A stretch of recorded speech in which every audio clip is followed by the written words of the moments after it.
ചുമതല ഏൽക്കുകയാണ്. എന്തായാലും ഹസൻ അവിടെ പങ്കെടുത്തിട്ടില്ല എന്ന് പറയുന്നുണ്ട്. നിങ്ങൾ ഇതിനകത്തൊരു ഇല്ല, നിങ്ങൾക്ക് നിങ്ങളോട് എനിക്ക് വലിയ സന്തോഷമുണ്ട്. ഈ മാധ്യമങ്ങൾ, നിങ്ങൾ പറഞ്ഞാൽ ഡൽഹി മാധ്യമങ്ങളല്ല, ഇത്ര ഒരു വാർത്താ പാർട്ടിക്ക് നൽകുന്ന ഒരു പ്രാധാന്യം നൽകുന്നതിന് വളരെ സന്തോഷമുണ്ട്. തിരഞ്ഞെടുപ്പുകളിൽ ഇതിന് മുൻപും രമേശ് ചെന്നിത്തല പ്രസിഡൻ്റായിരുന്നു, സുധാകരൻ പ്രസിഡൻ്റായിരുന്നു.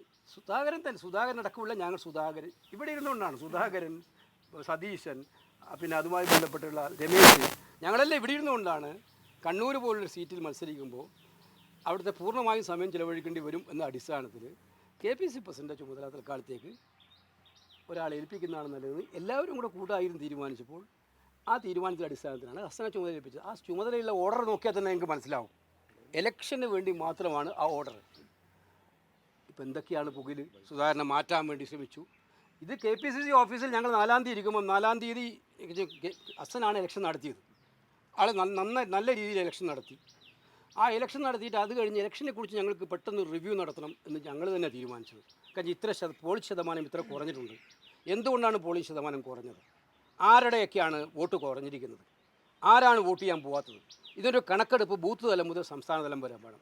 ഇമ്മീഡിയറ്റ് ആയിട്ട് അതിൻ്റെ ചൂടാറുന്നതിന് മുമ്പ്, തെരഞ്ഞെടുപ്പിനെ ചൂടാറുന്നതിന് മുമ്പ് അത്തരമൊരു യോഗം തെരഞ്ഞെടുപ്പ് നടത്തിയ ആളെന്ന നിലയിൽ ഹസൻ നേതൃത്വത്തിൽ നടക്കാൻ തീരുമാനിച്ചു. നടത്തി.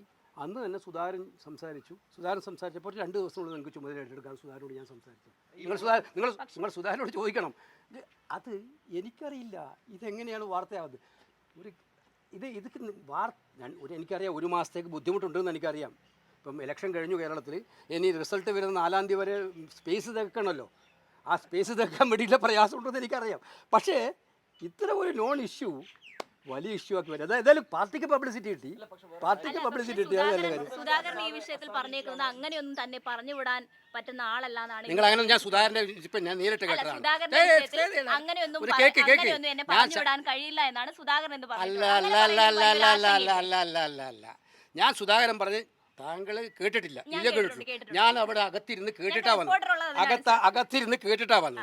സുധാകരൻ ചോദിച്ചപ്പോൾ കൃത്യമായിട്ട് പറഞ്ഞു, ഹസൻ നല്ല രീതിയിലാണ് പ്രവർത്തിച്ചതെന്ന് പറഞ്ഞു, ഞങ്ങളെല്ലാം കൂടെ ആലോചിച്ചിട്ടാണ് തീരുമാനം എടുത്തതെന്ന് പറഞ്ഞു.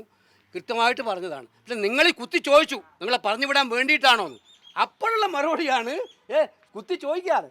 എന്തിനാ ഇങ്ങനെ ട്വിസ്റ്റ് ചെയ്യുന്നത്? ഞാൻ പറയട്ടെ, എന്തിനാ നേരിട്ടൊരാളെ തിരിച്ചെടുത്തു എന്നുള്ള പരാതി കൂടി പറഞ്ഞിട്ടുണ്ട് സുധാകരൻ.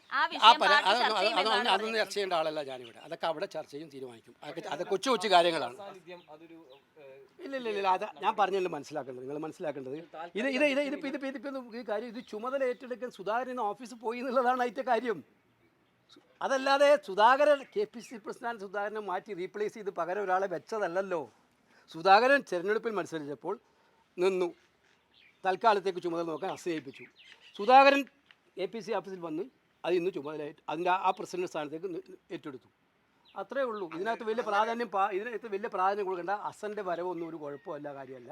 ഇതിനകത്തൊരു പ്രശ്നം നിങ്ങൾ മനസ്സിലാക്കിക്കോ, ഞങ്ങളുടെ പാർട്ടി ഒറ്റക്കെട്ടാണ്.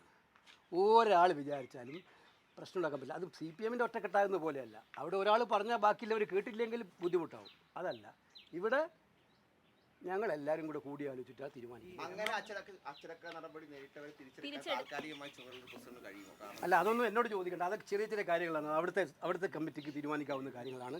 അവരിരുന്ന് പരസ്പരം ആലോചിച്ച് തീരുമാനിച്ചു. ഹസന്റെ പല തീരുമാനങ്ങളും കൂടിയാലോചനകൾ ഇല്ലാതെയാണെന്ന് കെ സുധാകരൻ പറഞ്ഞിട്ടുണ്ട്. അല്ല, അങ്ങനെ പറഞ്ഞതായിട്ട് സുധാകരൻ പറഞ്ഞതായിട്ട് എനിക്ക് ബോധ്യപ്പെട്ടിട്ടില്ല. അങ്ങനെ പറഞ്ഞിട്ടില്ല. ഏതോ ഒരു സസ്പെൻഷൻ്റെ കാര്യം ചോദിച്ചു, ഞാൻ കേട്ടതല്ലേ. ഏതോ ഒരു സസ്പെൻഷൻ കാര്യം ചോദിച്ചപ്പോൾ അതിനെക്കുറിച്ച് ആലോചന ഉണ്ടായിട്ടില്ലെന്ന് മാത്രമേ സുധാകരൻ പറഞ്ഞിട്ടുള്ളൂ. അതിനെക്കുറിച്ചുള്ള കാര്യം അദ്ദേഹം പരിശോധിക്കട്ടെ. ഇക്കാര്യത്തിൽ കൂടെ പറയാനില്ല.